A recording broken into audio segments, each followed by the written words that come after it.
ಮೇಕೆದಾಟು ಅಣೆಕಟ್ಟು ಕಟ್ಟೋದಕ್ಕೆ ಸರ್ಕಾರ ಒಂದು ಸ್ಥಳವನ್ನು ನಿಗದಿಪಡಿಸಿ ಆ ಮಾಹಿತಿಯನ್ನು ಕೇಂದ್ರ ಸರ್ಕಾರಕ್ಕೆ ಕೊಟ್ಟಿದೆಯಂತೆ. ಮೇಲ್ನೋಟಕ್ಕೆ ತಾಂತ್ರಿಕವಾಗಿ ಕೆಲಸ ಎಲ್ಲ ಆಗಬೇಕು ಅನ್ನೋದೇ ನಿಜವಾಗಿದ್ದರೂ ಯಾವತ್ತೋ ಒಂದಿನ ಆಗಬೇಕೋ ಅದೀಗ ಆಗ್ತಾಯಿದೆ. ಯಾವ ಅನುಮತಿಗಳೂ ಇಲ್ಲದೆ ಇವೆಲ್ಲ ಆಗಿರೋದು ಒಂಥರ ತಕ್ಷಣಕ್ಕೆ ಮಜಾ ತಗೊಳ್ಳೋಕ್ಕೆ ಹೂ ಮುಡ್ಕೊಂಡಂಗಿದೆ. ಕಾವೇರಿ ಮತ್ತು ಅರ್ಕಾವತಿ ನದಿಯ ಸಂಗಮದ ಕೆಳಭಾಗದಲ್ಲಿ 2 ಕಿಲೋಮೀಟರ್ ದೂರದಲ್ಲಿ ಅಣೆಕಟ್ಟು ಕಟ್ಟಬೇಕು ಅಂತ ಇವ್ರದ್ದು ಪ್ಲ್ಯಾನ್ ಅಂತೆ. ಹಲವು ಅಧ್ಯಯನದ ಬಳಿಕ ಇದನ್ನು ತೀರ್ಮಾನ ಮಾಡಿದಾರಂತೆ. 99 ಮೀಟ್ರ್ ಕಟ್ಟೋಣ ಅಂತೇನೋ ಇವ್ರದ್ದು plan. Again to be permitted ಇಲ್ಲ. ಇದರಿಂದ ಒಂದು 67-68 TMC ನೀರನ್ನು ಸಂಗ್ರಹಿಸ್ಬಿಡೋಣ, ವಿಚ್ ಈಸ್ ರಫ್ಲಿ ಒಂದು 20 TMC ಜಾಸ್ತಿ, 22 TMC ಜಾಸ್ತಿ KRSಗಿಂತ ಅಂತ ಅವ್ರ ಲೆಕ್ಕ.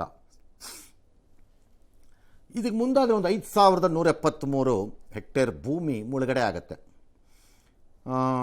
ಕಾವೇರಿ ವನ್ಯಜೀವಿ ಅಭಯಾರಣ್ಯದಲ್ಲಿ ಕಂಡುಬರುವ ಪ್ರಸ್ತುತ ಸ್ಥಳದ ಮೇಲ್ಭಾಗ ಅಥವಾ ಕೆಳಭಾಗದಲ್ಲಿ ನೀರಿನ ಸಂಗ್ರಹಕ್ಕೆ ಸ್ಥಳ ಇಲ್ಲ ಅಂತೇನೋ ವರದಿಲಿ ಹೇಳ್ಕೊಂಡಿದ್ದಾರಂತೆ. That's okay. ಕುಡಿಯುವ ನೀರು, ವಿದ್ಯುತ್ ಪೂರೈಕೆಗೆಲ್ಲ ಸಹಕಾರಿಯಾಗುತ್ತೆ. ತಮಿಳುನಾಡಿಗೆ ನೀರು ಬಿಡೋಕ್ಕೂ ಸುಲಭ ಆಗುತ್ತೆ, ಪರ್ಟಿಕ್ಯುಲರ್ಲಿ ಎಕ್ಸೆಸಿವ್ ಫ್ಲಡ್ ಪೀರಿಯಡ್ಸಲ್ಲಿ. ಇದೆಲ್ಲ ಇನ್ನು ನಮಗೆಲ್ಲ ಗೊತ್ತಿರೋ ವಿಚಾರ.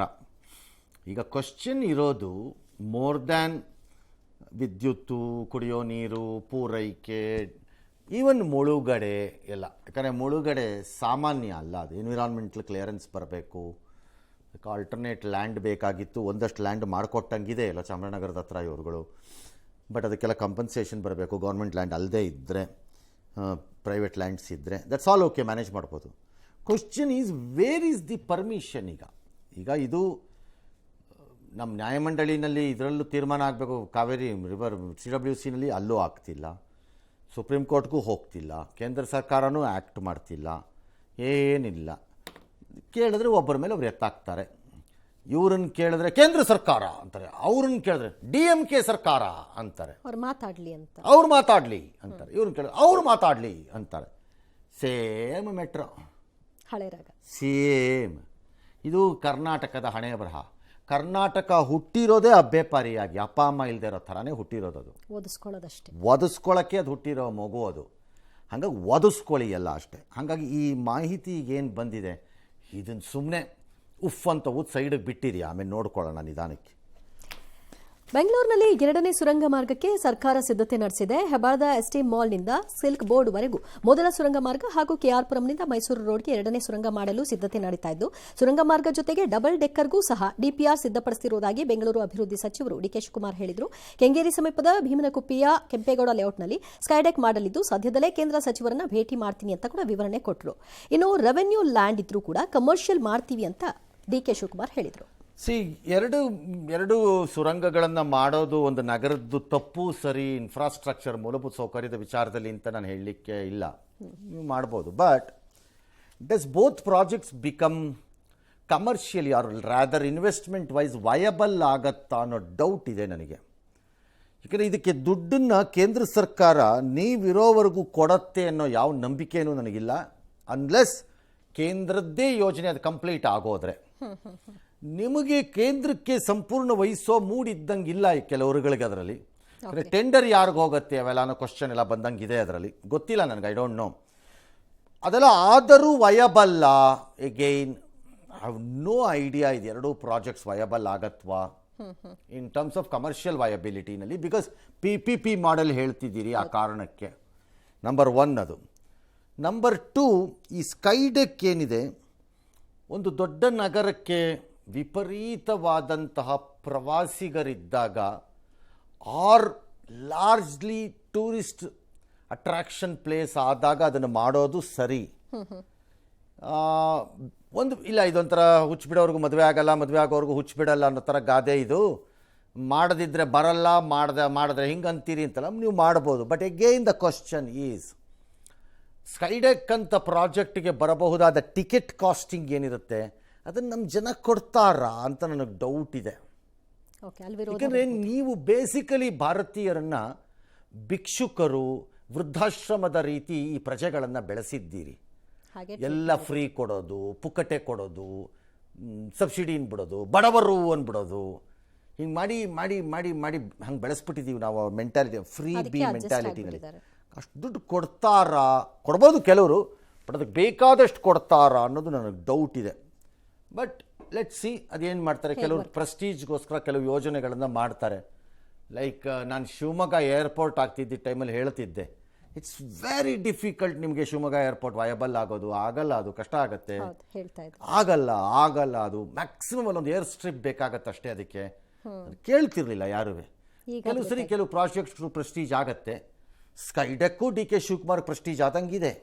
ಜೀನಿ ಸ್ಲಿಮ್ ತಗೊಳಕ್ಕೆ ಸ್ಟಾರ್ಟ್ ಮಾಡಿದ್ನೋ ಅವಾಗ ಮಂತ್ಲಿ ಪೀರಿಯಡ್ಸ್ ಆಗ್ತಾ ಇದೀನಿ. PCOD ಪ್ರಾಬ್ಲಮ್ ನಾರ್ಮಲ್ ಆಗಿದೆ, ಥೈರಾಯ್ಡ್ ನಾರ್ಮಲ್ ಆಗಿದೆ. ಪೀರಿಯಡ್ಸ್ ಎಲ್ಲ 6 ಮಂತ್ ಆದ್ರೂ ಆಗ್ತಾ ಇದ್ದಿಲ್ಲ, ಇವಾಗ ರೆಗ್ಯುಲರ್ ಪೀರಿಯಡ್ಸ್ ಆಗ್ತಾ ಇದೆ. ಜೀನಿ ಸ್ಲಿಮ್ ನ ಯೂಸ್ ಮಾಡಿ 8 ತಿಂಗಳಲ್ಲಿ 55 kg ಸಣ್ಣ ಆಗಿದ್ದಾರೆ. ಜೀನಿ ಸ್ಲಿಮ್ ತಗೊಳ್ಳಿ, ಬೇಗ ಸಣ್ಣ ಆಗ್ತೀರಾ, ಫ್ಯಾಟ್ ಲಾಸ್ ಆಗ್ತದೆ. ಜೀನಿ ಸ್ಲಿಮ್ ನ ಯೂಸ್ ಮಾಡಿ 100% ಯಾವುದೇ ಸೈಡ್ ಎಫೆಕ್ಟ್ ಇಲ್ದಂಗೆ ಸಣ್ಣ ಆಗ್ತೀರಾ. ಕೆನಡಾ ನಗರದಲ್ಲಿ, ಅತಿ ದೊಡ್ಡ ನಗರದ ಟೊರಾಂಟೋನಲ್ಲಿ ನೆಲಮಂಗಲ ಮೂಲದ ಕನ್ನಡಿಗ ಯಾರೊಬ್ಬರು ಚಂದನ್ ಕುಮಾರ್ ಅಂತ 37 ವರ್ಷದ ಟೆಕ್ಕಿ ಅಂತೆ. ಅಲ್ಲಿ ಕನ್ನಡ ಸಂಘಟನೆ ಎಲ್ಲ ಮಾಡ್ಕೊಂಡು ಓಡಾಡ್ತಿದ್ರಂತೆ. ಅವ್ರನ್ನ ಕಾರಲ್ಲಿ ಹೋಗುವಾಗ ಏಕಾಏಕಿ ನನಗೆ ಗುಂಡಿನ ದಾಳಿ ನಡೆಸಿ ಯಾರೋ ಕೊಂದಿದ್ದಾರೆ. ಯಾಕೆ ಅಂತ ಗೊತ್ತಾಗ್ತಿಲ್ಲ. ಮಾಹಿತಿ ಮಾತ್ರ ಅವ್ರ ತಂದೆಗೆಲ್ಲ ಬಂದಿದೆ. ಈಗ ಯಾಕೆ ಗೊತ್ತಿಲ್ಲ. ಸಂಘಟನೆಗಳನ್ನು ಕಟ್ಟಿದ್ದೇ ತಪ್ಪಾಯ್ತಾ ಅಥವಾ ಸಂಘಟನೆಗಳಿಗೆ ಸಂಬಂಧಿತ ಏನಾದ್ರೂ, ಅಥವಾ ಮಿಸ್ಟೇಕನ್ ಐಡೆಂಟಿಟಿನಾ, ಅಥವಾ ಯಾವುದೋ ಟಿಪಿಕಲ್ ರೇಷಿಯಲ್ ಅಟ್ಯಾಕಾ ಕೆನಡಾನಲ್ಲಿ, which is possible, very heavily possible ಇತ್ತೀಚೆಗೆ. ವಿ ಡೋಂಟ್ ನೋ ಏನು ಅಂತ, ಬಟ್ ಆಗಿದೆ. ಕಾಲ್ ಬಂದ್ ತಗೊಂಡ್ರೆ ನಾನು ಇಂಗ್ಲಿಷ್ ಮಾತಾಡಿದ್ರಲ್ಲ, ಯಾರೋ ತೆಲುಗಿನಲ್ಲಿ ಮಾತಾಡಿದ್ರಂತೆ. ಚಂದನ್ ಕುಮಾರ್ ಫಾದರ್ ನಂದಕುಮಾರ ಅಂತಂದ್ರಂತೆ. ಎಕ್ಸ್ಪೈರ್ಡ್ ಅಂತದ್ದು. ನಾವು ನೊಂದ್ಕಂತೀವಿ ಅಂತ ಏನು ಹೇಳ್ತಿರ್ಲಿಲ್ಲ ಸರ್. ತಂದೆ ತಾಯಿಗೆ ನೋವು ಕೊಡಬಾರ್ದು ಅಂತ ಚಿಕ್ಕ ವಯಸ್ಸಿಂದನೂ ಹಂಗೆ ಬೆಳೆದ್ ಬಂದ ಸರ್. ಅವನು ಅಲ್ಲಿ 3 ಸಂಘ ಮಾಡಿದ್ದ ಸರ್. ಯಾರು ವಿಜಯ್ ಕುಮಾರ್ ಆಡಳಿತಾರಲ್ಲ ಅವ್ರು ಬರ್ಲಿ ಯಾರು ಬರ್ಲಿ ಎಲ್ಲ ಅವನೇ ನಡೆಸ್ಕಂತಿದ್ದ. ನೋಡ್ಬೇಕು ರೀಸನ್ ಏನು ಅಂತ ಗೊತ್ತಾಗ್ಬೇಕು. ಎಸ್, ಲೋಕಸಭೆ ಸ್ಪೀಕರ್ ಓಂ ಬಿರ್ಲಾ ವಿರುದ್ಧ ಅವಿಶ್ವಾಸ ನಿರ್ಣಯ ಮಂಡಿಸಲು ಇಂಡಿ ಕೂಟ ನಿರ್ಧರಿಸಿದೆ. ವಿಪಕ್ಷ ಸಂಸದರು ಪ್ರಧಾನಿ ಮೋದಿ ವಿರುದ್ಧ ಅನಿರೀಕ್ಷಿತ ಕೃತ್ಯ ಎಸಗಲು ಸಂಚು ರೂಪಿಸಿದ ಆರೋಪ. ರಾಹುಲ್ ಗಾಂಧಿ ಸೇರಿದಂತೆ ವಿಪಕ್ಷದವರಿಗೆ ಮಾತನಾಡಲು ಅವಕಾಶ ಕೊಡ್ತಿಲ್ಲ ಅನ್ನೋದು ಇಂಡಿ ಕೂಟದ ಪ್ರಮುಖ ಆರೋಪವಾಗಿದೆ. ಇಂಡಿ ಮೈತ್ರಿಕೂಟದ ಭಾಗವಲ್ಲದ ತೃಣಮೂಲ ಕಾಂಗ್ರೆಸ್ ಸೇರಿದಂತೆ ಎಲ್ಲಾ ವಿರೋಧ ಪಕ್ಷಗಳು ಕೂಡ ಇದಕ್ಕೆ ಸಮ್ಮತಿಯನ್ನ ಸೂಚಿಸಿವೆ. ಇನ್ನು ಲೋಕಸಭೆಯಲ್ಲಿ ಪ್ರಧಾನಿ ಮೋದಿ ವಿರುದ್ಧ ಮೌನವು ಹೇಡಿತನದ ಕೃತ್ಯವಾಗಿದೆ ಅಂತ ಸಿಎಂ ಸಿದ್ದರಾಮಯ್ಯ ಎಕ್ಸ್ನಲ್ಲಿ ಖಂಡನೆ ಮಾಡಿದ್ದಾರೆ. ಬೆಂಗಳೂರಿನಲ್ಲಿ ಯೂತ್ ಕಾಂಗ್ರೆಸ್ ಕಾರ್ಯಕರ್ತರು ಮೋದಿ ವಿರುದ್ಧ ಪೋಸ್ಟರ್ ವಾರ್ ನಡೆಸಿದ್ದಾರೆ. ಮೋದಿ ಟ್ರಂಪ್ಗೆ ಹೆದರಿದ್ದಾರೆ, ಚೀನಾಗೆ ಹೆದರಿದ್ದಾರೆ ಅಂತೆಲ್ಲ ಬರವಣಿಗೆ ಇದೆ. ಯೂತ್ ಕಾಂಗ್ರೆಸ್ ಅಧ್ಯಕ್ಷನ ವಿರುದ್ಧ ಕೇಸ್ ದಾಖಲಾಗಿದೆ. ಸ್ಪೀಕರ್ ಮೇಲೆ ಅವಿಶ್ವಾಸ ನಿರ್ಣಯವನ್ನು ಮಂಡಿಸಲಿಕ್ಕೆ ಅವರಿಗೆ ನಿಯಮಗಳ ಪ್ರಕಾರ ಅವಕಾಶ ಇದೆ, ಜಾಗ ಇದೆ, ಹಕ್ಕಿದೆ, ಅದನ್ನು ಮಾಡ್ಕೋಬಹುದು. ಬಟ್ ಅದರಿಂದ ಯಾವ ಪ್ರಯೋಜನವೂ ಆಗಲ್ಲ, ಬಿಕಾಸ್ ಅವ್ರ ಹತ್ರ ಮೆಜಾರಿಟಿ ಇಲ್ಲ. ಹಾಗಾಗಿ ಅದು ಇನ್ನೊಂದು ವ್ಯರ್ಥ ಕಸರತ್ತು ಅಥವಾ 1 more ರೌಂಡ್ ಆಫ್ ಪಬ್ಲಿಸಿಟಿಗೆ ನಡೆಸ್ತಾ ಇರೋಂಥ ಆಟ, ಏನೂ ಇಲ್ಲ. ಆದರೆ ಇಲ್ಲಿ ಖಾದರ್ ಮೇಲೆ ಬಿಜೆಪಿಯವರು ಮೂವ್ ಮಾಡಿದ್ರೆ ಏನಾಗುತ್ತೋ ಸೇಮ್ ಅದೇ ಅದು. ಇನ್ನೊಂದಾರಿ ಇನ್ನು ಮಾತಾಡೋಕ್ಕೆ ಅವಕಾಶ ಕೊಡಲ್ಲ. ಮತ್ತೆ ಇದೊಂದು ದೊಡ್ಡ ಚಾಳಿ ಆಗಿಬಿಟ್ಟಿದೆ ರಾಹುಲ್ ಗಾಂಧಿದು. ಮಾತಾಡಕ್ಕೆ ಬಿಟ್ಟರೆ ಮಾತಾಡಲ್ಲ, ಏನೇನೋ ಮಾತಾಡ್ಬಿಡೋದು, ಮಾತಾಡ್ಬಿಟ್ಟು ಗೋಜಲೆ ಎಬ್ಬಿಸ್ಬಿಡೋದು, ಅದನ್ನು ಇಲ್ಲದಿದ್ದರೆ ಮಾತಾಡಕ್ಕೆ ಬಿಡಲ್ಲ ಅನ್ನೋದು. ಇದೊಂಥರ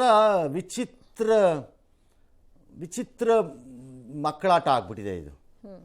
ಇನ್ನು ಪೋಸ್ಟ್ರ್ ಹಾಕಿರೋದು ಸಿದ್ದರಾಮಯ್ಯನವರೇನೋ ಎಕ್ಸಲ್ ಹಾಕೊಂಡಿದ್ದಾರಂತೆ. ಅಯ್ಯೋ, ಆ ಥರ ಹೇಡಿಗಳು ಭಾಳ ಜನ ಕಾಂಗ್ರೆಸ್ಸಲ್ಲೂ ಇದ್ದಾರೆ, ತಲೆ ಕೆಡಿಸ್ಕೋಬೇಡಿ. ನಾನು ಸಮಯ ಬಂದಾಗ ಹೇಳ್ತೀನಿ ಯಾರ್ಯಾರು ಹೇಡಿಗಳು ಅಂತ. ಭಾಷಣ ಮಾಡದೆ ಪ್ರತಿಕ್ರಿಯೆ ಕೊಡದೆ ಓಡಾಡೋ ಹೇಡಿಗಳು ಯಾರ್ಯಾರು ಅಂತ ಸಮಯ ಬಂದಾಗ ಹೇಳೋಣ ಅದನ್ನು. ಇನ್ನು ಪೋಸ್ಟ್ರನ್ನ ಪ್ರೈಮ್ ಮಿನಿಸ್ಟರ್ ಮೇಲೆ ಹಾಕಿರೋದು ಚೀನಾಗೆ ಹೆದರಿದ ಮೋದಿ, ಟ್ರಂಪ್ಗೆ ಹೆದರಿದ ಮೋದಿ. ನನ್ನ ಪ್ರಕಾರ ಲಜ್ಗೆಟ್ ಅವ್ರನ್ನೆಲ್ಲ ಅರೆಸ್ಟ್ ಮಾಡಿ ಒಳಗಾಕ್ಬೇಕು ಇದರಲ್ಲಿ. You are talking about between 2 countries ನಡೆಸ್ತಾ ಇರುವಂಥ ಮಧ್ಯೆ ಬೆಂಕಿ ಹಾಕೋ ಕೆಲಸ ಮಾಡ್ತಿದ್ದಾರೆ ಕಚಡಾಗಳು ಇವ್ರುಗಳು. ನನ್ನ ಪ್ರಕಾರ ರಾಹುಲ್ ಗಾಂಧಿದು ಪೋಸ್ಟರ್ ಹಾಕಿ ಒಂದು 20/20 ಯಾರಾದರೂ ಒಂದು ಕಡೆ, DKಗೆ ಹೆದರಿದ ರಾಹುಲ್, ಸಿದ್ದುಗೆ ಬೆದರಿದ ರಾಹುಲ್ ಅಂತ ಪೋಸ್ಟರ್ ಹಾಕಿದ್ರೆ ಹೇಗಿರುತ್ತೆ? ನನ್ನ ಪ್ರಕಾರ ಬೆದರೋಗಿದ್ದಾರೆ ಅವರು ರಾಹುಲ್ ಗಾಂಧಿ. ಇವರಿಬ್ಬರದ್ದು ಒಂದು ಇತ್ಯರ್ಥ ಮಾಡೋಕ್ಕಾಗ್ತಿರ್ಲಿಲ್ಲ. ಇಬ್ಬರಲ್ಲಿ ತನ್ನ ಕೈ ಕೆಳಗಡೆ ಹಿಂಗೆ ತಂಬಲ್ ಕೂತ್ಕೊಂಡಿರೋ ಇಬ್ಬರದ್ದು ಸಮಸ್ಯೆಯನ್ನು ಸಾಲ್ವ್ ಮಾಡೋಕ್ಕಾಗದೇ ಇರೋ ರಾಹುಲ್ ಗಾಂಧಿ ಹೆದರಿದ್ದಾರೆ ಬೆದರಿದ್ದಾರೆ ಅನ್ಬೋದಾ? 2 ದೇಶಗಳ ಮಧ್ಯೆ ನಡೆಯುವಾಗ ಗಲಾಟೆಗಳು ಹಾಗೆ ಹೇಳ್ತೀರಾ? ಆಮೇಲೆ US ಟ್ರೇಡ್ ಡೀಲಲ್ಲೂ ಅಷ್ಟೇ ಎಲ್ಲರೂ ಹೆಂಗೆ ಮಾತಾಡ್ತಿದ್ದಾರೆ ಕಾಂಗ್ರೆಸ್ಸಲ್ಲಿ ಕೆಲವರಲ್ಲ ಅಂತಂದರೆ, ನೀವಿದ್ದ ಕಡೆದು ಕೊಮಟೆ ಹಾಕಿರೋದು ಅಷ್ಟರಲ್ಲೇ ಯಾವ ಡೀಲು ಮಾಡಿಲ್ಲ ನೀವು ಸರಿಯಾಗಿ. ಇವ್ರು ಮಾಡಿರೋದೆಲ್ಲ ಸರಿ ಅಂತ ಹೇಳಿಲ್ಲ ನಾನು. ಒಂದು ದೇಶ ನೀವು ಹೆಂಗೆ ಮಾತಾಡ್ತಿದ್ದೀರಿ ಅಂತಂದರೆ, ನಿಮಗೆ ಬೇಕಾಗಿದ್ದೆಲ್ಲ ಅವ್ರು ಕೊಟ್ಬಿಡ್ಬೇಕು, ನೀವು ಏನೂ ಕೊಡಬಾರ್ದು ಅನ್ನೋ ಟೈಪು. ಅವ್ರು ಯಾಕೆ ನಮಗೆ ಒಳ್ಳೆ ಅವನಿಗೆ ತಲೆ ಕೆಟ್ಟಿದೆಯಾ ಅವನಿಗೆ? ಅವನೇನು ಕಾಂಗ್ರೆಸ್ ಕೆಳಗಡೆ ಇರೋ ಲೀಡರ್ಗಳು ಹೈಕಮಾಂಡ್ ಮುಂದೆ ನಿಂತಿರೋ ಜೀತದಾಳ ಥರನ ಅವ್ರುಗಳು ಹಂಗಾರೆ? ಅಥವಾ ಇವನ್ BJP ಫಾರ್ ದಟ್ ಮ್ಯಾಟರ್ ಜೀತಾನ ಅವರು ಯಾಕೆ ಮಾಡ್ತಾರೆ? ಹಾಗಾಗಿ ಮೋದಿದು ಈ ಪೋಸ್ಟರು ಬ್ಯಾಡ್ ಇನ್ ಟೇಸ್ಟ್, ಕಂತ್ರಿ ಬುದ್ಧಿ ಮತ್ತು ಕಚಡ ದೇಶ ವಿರೋಧಿ ಚಟುವಟಿಕೆ. ನನ್ನ ಪ್ರಕಾರ ಹಾಗೆ ರಾಹುಲ್ ಮೇಲೂ ಪೋಸ್ಟರ್ ಹಾಕಬೇಕು. ಅವರು ಹೆದರಿದ್ದಾರೆ. ಯಾರಿಗೆ? ಡಿಕೆಗೆ, ಸಿದ್ದರಾಮಯ್ಯನಿಗೆ. ಏರ್ಪೋರ್ಟಲ್ಲಿ ಅಂತಾರಾಷ್ಟ್ರೀಯ ವಿಮಾನ ನಿಲ್ದಾಣಕ್ಕೆ ಸಂಬಂಧಪಟ್ಟು ಹತ್ತಿರದಲ್ಲೆಲ್ಲೋ ಕನ್ಸ್ಟ್ರಕ್ಷನ್ ಆ್ಯಕ್ಟಿವಿಟಿ ಯಾವುದೋ ನಡೀತಿತ್ತಂತೆ. ಅದಕ್ಕೆ ಯಾವುದೋ ಒಂದು ಬಲೂನ್ ಕಟ್ಟಿದ್ದಾರೆ, ಪ್ರಮೋಷನಲ್ ಬಲೂನ್ ಏನೋ ಕಟ್ಕೊಂಡಿರ್ಬೇಕು ಅವ್ರುಗಳು. ನಮ್ಮದು ಇದು ಪ್ರಾಜೆಕ್ಟ್ ಅಂತ, ಕನ್ಸ್ಟ್ರಕ್ಷನ್ ಕಂಪನಿ ಅದೇ ಪ್ರಾಜೆಕ್ಟ್ ಅಂತ ಏನೋ ಮಾಡಿರ್ತಾರೆ. ಅದು ದಾರ ಕಿತ್ಕೊಂಡು ಹೋಗ್ಬಿಟ್ಟಿದೆ ಗಾಳಿಗೆ, ರನ್ವೇಗೆ ಬಂದಿದೆ. ಪುಣ್ಯಕ್ಕೆ ಯಾರದಕ್ಕೆ ಏನೂ ಆಗಿಲ್ಲ. ಆ್ಯಕ್ಚುಲಿ ವೆರಿ ಡೇಂಜರಸ್ ಅದು. ಅದಕ್ಕೆ ಪರ್ಮಿಷನ್ ಹೆಂಗೆ ಕೊಟ್ಟರು ಕಟ್ಟೋಕ್ಕದನ್ನು? ವೆರಿ ಡೇಂಜರಸ್ ಅದು. ಯಾಕಂದರೆ ಅಪ್ರೋಚಿಂಗ್ ಏರ್ಕ್ರಾಫ್ಟ್ಗಳಿಗೆ ಏನಾದ್ರು ಹೆಚ್ಚು ಕಡಿಮೆ ಆದರೆ ಭಾಳ ಕಷ್ಟ. ಆಮೇಲೆ ಪರ್ಮಿಷನ್ ಹೆಂಗೆ ಕೊಟ್ಟರು ಅದಕ್ಕೆ? ಕೊಟ್ಟವನು ಯಾವನದನ್ನು?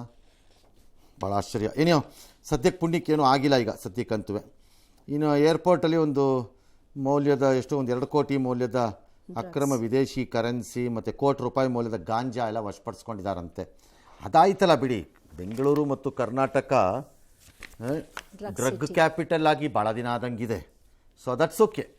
V are drug capital, garden city, tech capital, software capital ಅಂತ ಕರ್ಕೊಳ್ಳೋದ್ರಲ್ಲಿ ಇದನ್ನು ಸೇರಿಸ್ಕೊಳ್ಳಿ ಅಷ್ಟು. ಎಸ್.